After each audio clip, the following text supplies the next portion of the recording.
morning. Patimpla ko sa kayo ng coffee. Ay, hindi na. Ako na lang. Yeah. Sige po. Pwede bang mamaya mag-grocery ka? Putera.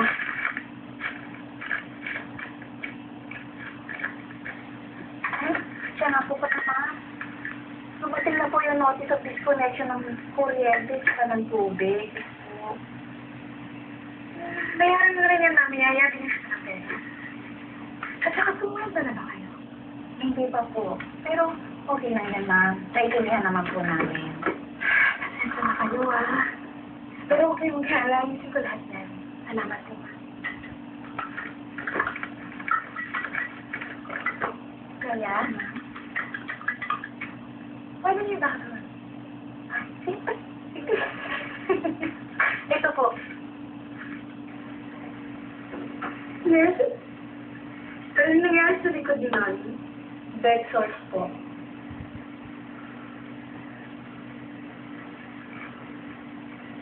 Search ako na lang.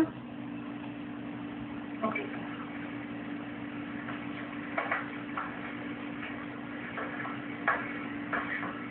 Sabi ng mga doktor, kung regular yung pag-inom niya ng gamot, at kung pipilitin yung bumangon, in a matter of time, weeks maybe. Nakalakad na rin kayo. Makakauwi na kayo. Ayoko mo. Alam niyo ba, Mami? Nag-aaral na ako magluto ngayon. Saka, marunong na rin ako magligpit ng gamit ko ngayon. Wala, nag-try din yung... Sana ako na lang naman. Mami. Ako na lang ako. Iwan niyo na ako. Mabulis. Ito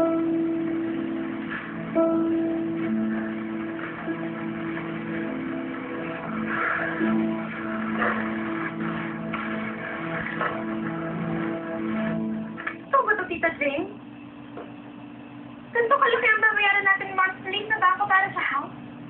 Well, the good news is pababayaran pa natin yung para sa month na to. Pero kailangan magtabi ng malaki para sa hospital expenses at saka therapy ng mami mo. Wala na bang matitira? There are still some savings there. Pero if this goes on and much longer, magiging problema natin yung remaining payments.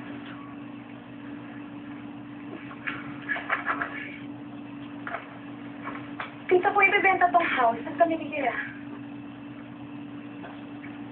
Tita, saan ko dadalhin si Mami sa si Dennis? Natatakot ako. Maili. Alam ko kaya mo to. Alam mo ba dati pag kinakwento ka ni Kuya Darwin, palagi niyang sinasabi how proud he is to have a daughter like you.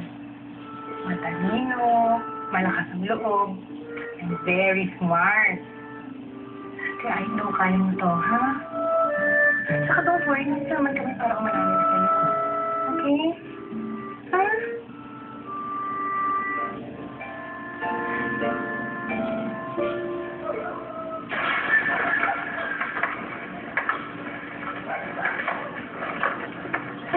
Bakit ko nabenta ko? Hindi ko na rin kasi magagamit I mean, kahit hindi mo siya ginagamit, you don't have to sell these. Okay. I need money. Wala na si Daddy. I have to work. I have to earn. Sige, sabihin ko na lang kay Daddy, hindi ako ng alawan. Kesa bago yung bilhin ko, diba? Para na makatulong ako sa'yo. Okay.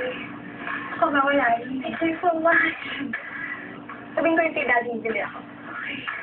Thank you. See you later, ah.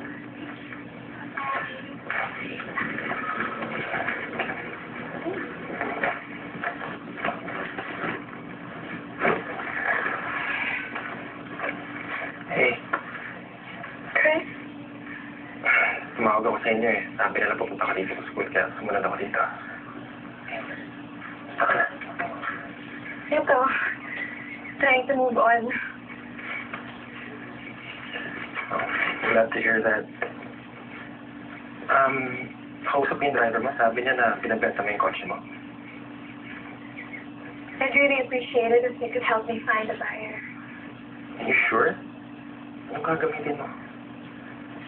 Eh, sabi ni Yaya, basta daw alam ko yung lugar sa dadaanan ko, eh, di naman ako mawawala kahit sumakay ako ng bus o jeep.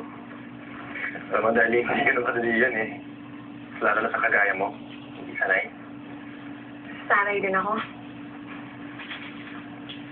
Kakayanin ko to, Chris.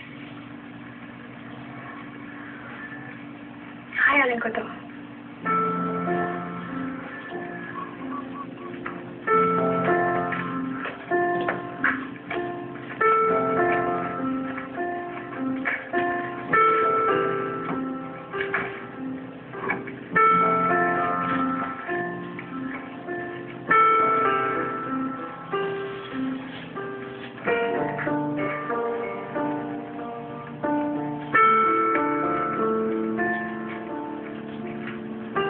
Ano ba kayo? Kaya niyo. Ano ba kayo? Nalalaki na po kami ni Dennis. Kakayanin na simulan to. Thank you for everything, ha? Salamat po. Salamat po, ate. Thank you. Ingat kayo, ha?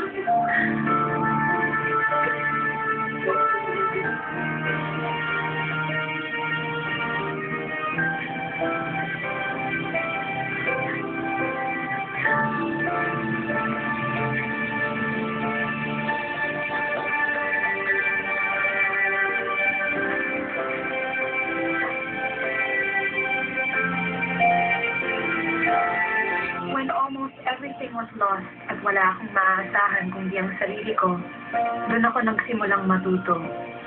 Hindi pala ganun kadali ang buhay. Pero habang nahihirapan ako, may bahagi ng pagkatao ko ang nabubuo. At kapag nabubuo ang pagkatao mo, you begin to realize life is still beautiful sa kabila ng hirap, ng pagod, ng trahedya. And why painful experiences happen, for you to grow and for you to appreciate even the simplest things in life.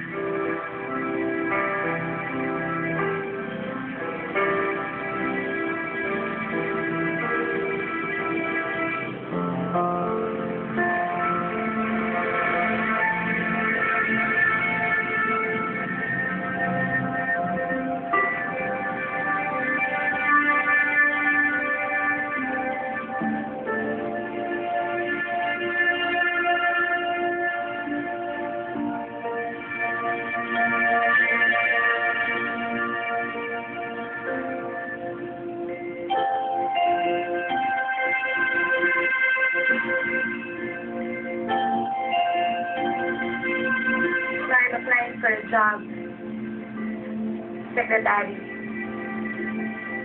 Sana tanggapin ako.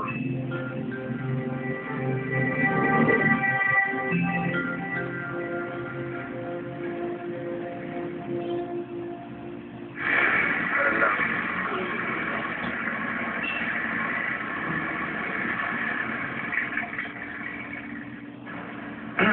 Miss, pwede bang sumabay?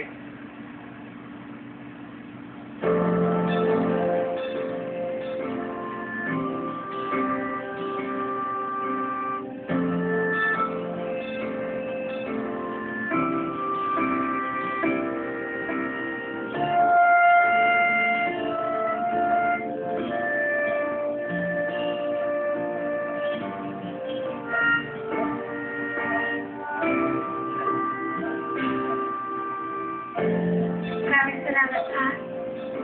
Ang problema, no?